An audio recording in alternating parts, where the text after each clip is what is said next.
مولا علی کرم اللہ وجہہ الکریم کی یہ حکمت بھری بات ہے. ارشاد فرماتے ہیں جب کبھی مصیبت آئے اللہ کی طرف سے تو یہ امتحان ہے یا سزا ہے؟ کیسے پتا چلے؟ ظاہر سی بات ہے ہر کوئی یہ کہتا ہے یہ تو اللہ کی طرف سے امتحان ہے، آزمائش. ہم بھی اندر تھے تو یہ بار بار احساس دلایا جاتا تھا، اور بعض لوگ یہ کہتے تھے کہ اللہ کی طرف سے آزمائش ہے، امتحان ہے، اس کو گزار لیجیے. بعض مرتبہ امتحان ہے اور بعض موقعوں پر سزا ہے.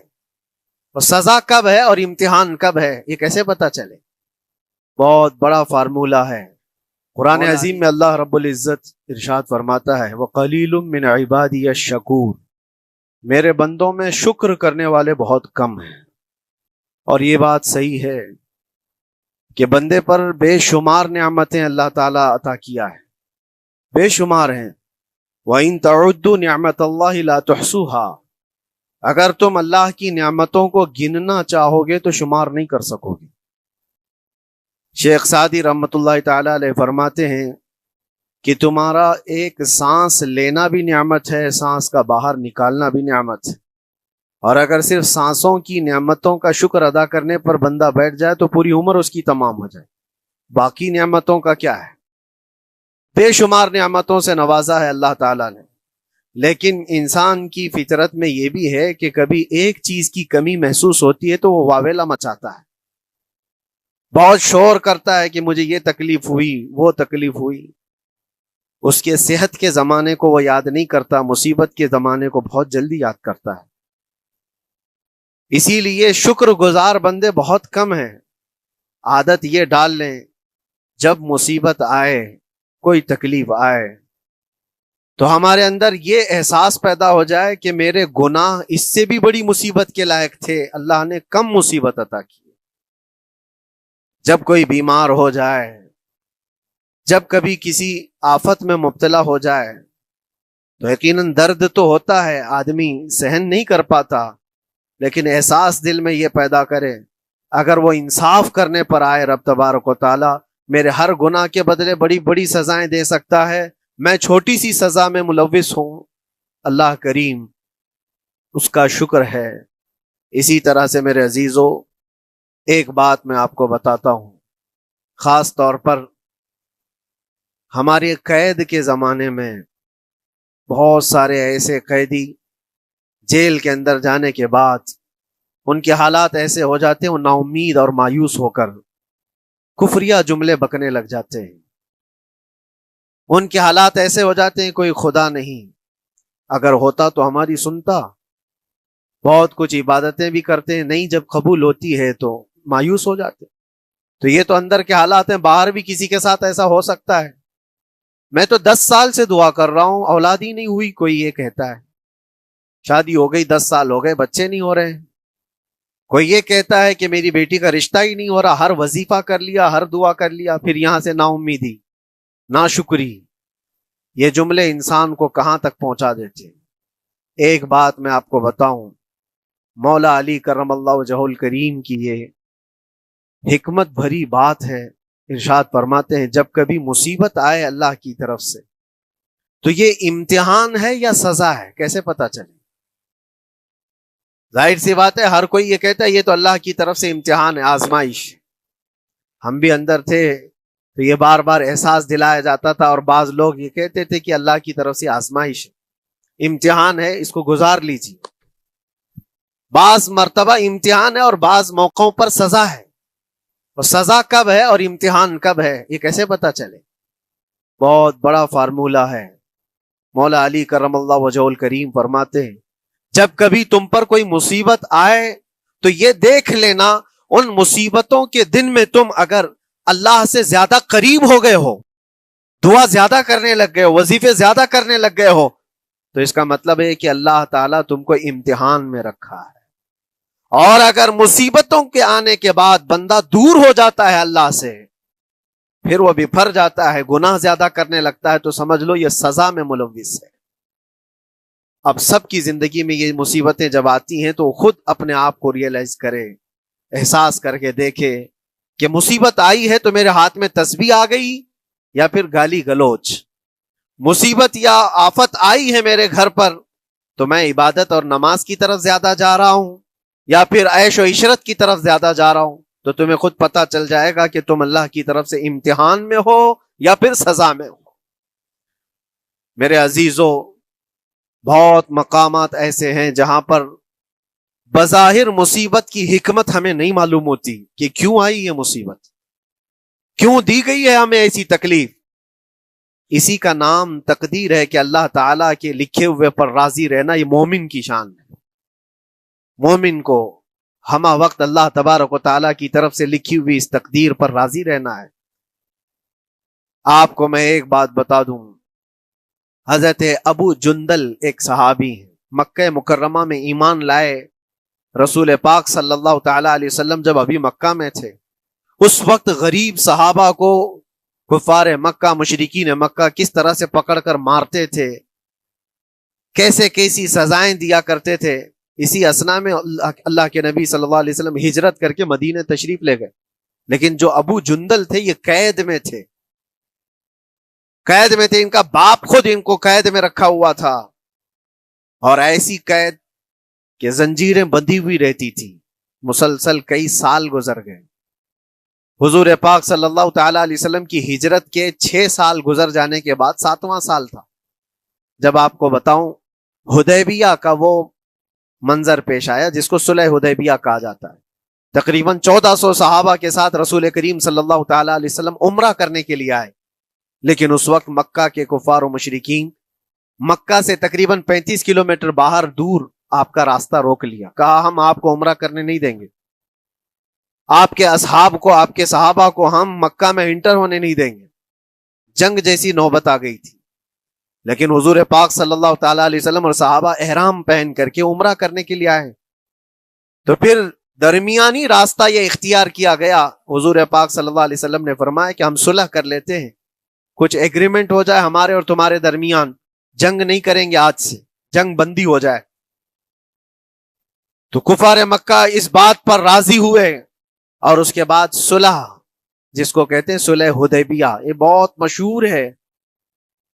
صلح حدیبیہ ہوئی، اس میں سارے پوائنٹس جو لکھے گئے تھے ایگریمنٹ کے اندر وہ سب مکہ والوں کی حمایت میں زیادہ تھے، دبا کر کے انہوں نے صلح کی تھی اس طرح سے ان کے الزام کے مطابق۔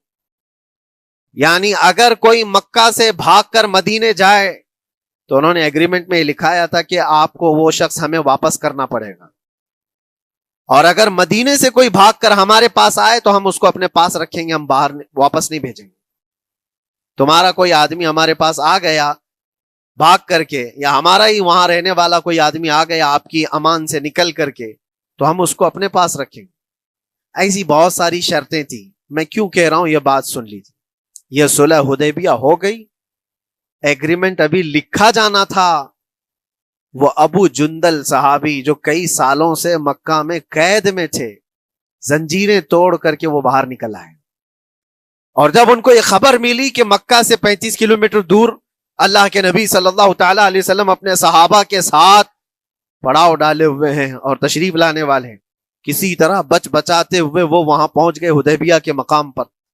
جیسے ہی وہ پہنچے صحابہ میں ایک شور ہو گیا۔ صحابہ جانتے تھے کہ کتنے سالوں سے ابو جندل قید میں ہے، طرح طرح کی اذیتیں اٹھاتا ہے، بہت مصیبتیں اٹھائی ہیں ابو جندل نے۔ دیکھا ان کے جسم پر پورے زخموں کے نشان تھے، ہاتھوں اور پیروں میں زنجیریں لٹکی ہوئی تھیں۔ وہ اسی حالت میں صحابہ کے پاس آ گئے، صحابہ سب نے سینے سے سینہ لگایا، استقبال کیا، ابو جندل تم آ گئے ہمارے پاس، آ گئے۔ اب بات سنو، بڑی حیرت کی ہے، ایگریمنٹ لکھا جا رہا تھا اور ابو جندل مکہ سے فرار ہو کر کے آئے تھے۔ ابو جندل کا جو باپ ہے اور دوسرے جو رئیس مکہ کے تھے، قریش کے سردار، سبوں نے ہاتھ روک لیا اور کہا ہمارا ایک آدمی بھاگ کر آپ کے پاس آیا ہے، ایگریمنٹ کے مطابق اس کو آپ ہمیں واپس کرنا ہوگا، واپس لوٹانا ہوگا۔ مکہ میں رہنے والا شخص آپ کے پاس آیا ہے، وہ ہمارا قیدی ہے۔ حضور پاک صلی اللہ تعالی علیہ وسلم نے فرمایا ابھی تو لکھا نہیں گیا، اس سے پہلے وہ آیا ہے، چھوڑ دو اس کو، اس کے بعد جو بھی ہوگا اس پر عمل کریں گے۔ مکہ والوں نے کہا نہیں، ہم نہیں مانتے اس چیز کو۔ حضور پاک صلی اللہ تعالی علیہ وسلم نے یہاں تک فرمایا اس ایک شخص کو میری ضمانت میں دے دو، باقی تمہاری ساری شرطیں منظور کر لی جائیں گی. وہ رحمت للعالمین. نبی اکرم صلی اللہ تعالی علیہ وسلم اپنے غلاموں پر رحم کیسے نہ کریں؟ جب ان حالات میں دیکھا ابو جندل کو تو صحابہ بھی حضور کے پاس آئے اور کہا یا رسول اللہ صلی اللہ علیہ وسلم صلح کیوں کر رہے ہیں؟ ان کے ساتھ جنگ کریں گے ہم ان کو.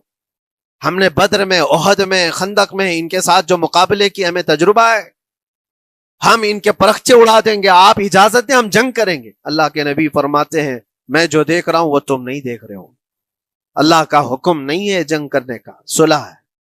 صلح ہو گئی، لکھا جا رہا تھا، اور یہ ابو جندل آئے.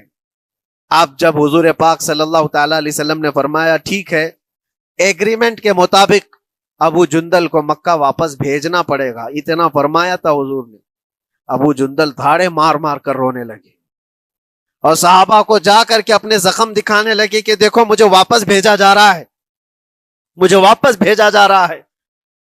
تو صحابہ کے اندر بھی جوش تھا. اپنا آدمی جب کوئی اتنا مظلوم ہو، اتنا مار کھایا ہو، اور پھر واپس انہی ظالموں کے سامنے اس کو بھیجا جانا ہو تو کیا کیفیت ہوگی.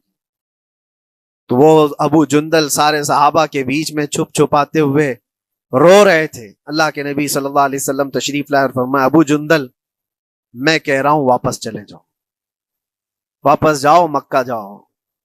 تو انہوں نے کہا یا رسول اللہ صلی اللہ علیہ وسلم ان زخموں کے ساتھ واپس جاؤں؟ اللہ کے نبی صلی اللہ علیہ وسلم نے فرمایا ہاں ابو جندل اللہ کی مرضی یہی، اور اللہ کا نبی وہی کہتا ہے جو اللہ کی مرضی ہوتی ہے. یہ میں کہہ رہا ہوں بظاہر تکلیفوں کی حکمت ہمیں معلوم نہیں ہوتی، لیکن ہمیں عمل کرنا چاہیے.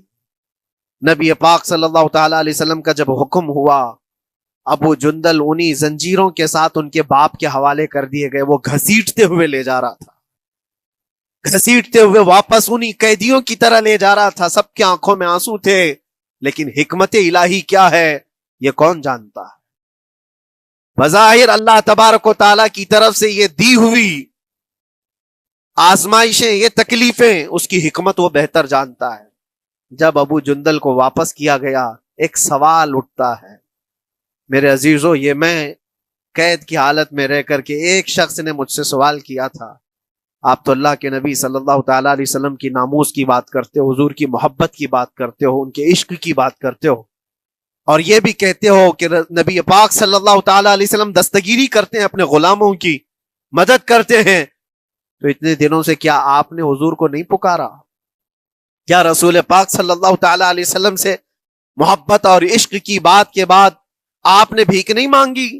اس وقت یہ واقعہ یاد آیا، میں تو ابو جندل کے پاؤں کے ناخن کی مٹی کے برابر بھی نہیں. وہ صحابی رسول تقریباً ان کے متعلق کہا گیا ہے 6 سے 8 سال تک وہ ان کی قید میں رہے. تو کیا رسول پاک صلی اللہ علیہ وسلم کو خبر نہیں تھی؟ خبر تھی. لیکن ہوتا ایسا ہے کہ جو جتنی محبت کرتا ہے اتنے ہی امتحانوں سے گزارا بھی جاتا ہے، اس کو امتحان دینے پڑتے ہیں.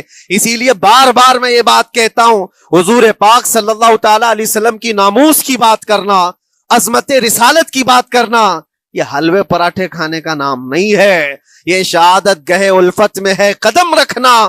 لوگ آسان سمجھتے ہیں مسلمان ہونا.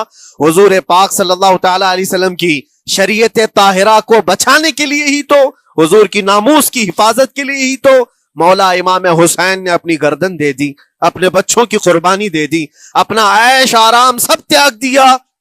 یہ ساری قربانیوں کے بعد ہی اس امتحان سے بندہ نکلتا ہے. وہ امام احمد بن حنبل جن کے سینے میں 5 لاکھ حدیثیں محفوظ تھیں، رسول پاک صلی اللہ علیہ وسلم کی 5 لاکھ حدیثوں کے حافظ، لیکن بغداد کے ظالم حکمرانوں نے ان کو ننگی پیٹھ پر کوڑے مارے ہیں. پہلی مرتبہ 100 کوڑے، دوسری مرتبہ پھر 100 کوڑے، تیسری مرتبہ پھر 100 کوڑے. اتنے میں تو آدمی مر جاتا ہے. امام احمد بن حنبل کی پیٹھ جھک گئی تھی. میرے عزیزو یہی ہے جس کو ہم کہہ رہے شہادت گہے الفت میں ہے قدم رکھنا. اگر تم سچا ایمان رکھتے ہو تو پھر آزمائش بھی ہوگی. اللہ کریم قرآن میں فرماتا ہے فَلَيَعْلَمَنَّ اللَّهُ الَّذِينَ صَدَقُوا وَلَيَعْلَمَنَّ الْكَاذِبِينَ. اللہ تبارک و تعالیٰ ضرور آزمائے گا سچا کون ہے اور جھوٹا کون.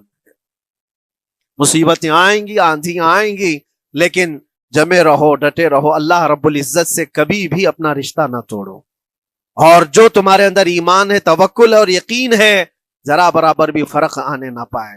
آج نہیں قبول ہوئی کل ہوگی، کل نہیں قبول ہوئی پرسوں ہوگی، کبھی نہ کبھی تو دعا قبول ہوگی۔ دنیا داروں کے دروازے کھٹکھٹاتے ہیں تو ایک نہ ایک دن دروازہ کھلتا ہے، وہ ارحم الراحمین ہے، وہ ارحم الراحمین ہے، دروازے کھولتا ہے، لیکن وہ بہتر جانتا ہے کس وقت دروازہ کھلنا چاہیے۔ ہم اپنی مرضی کے مطابق رب کو نہیں چلا سکتے، مولا تعالیٰ جیسا چاہے ہمیں ویسا چلنا چاہیے۔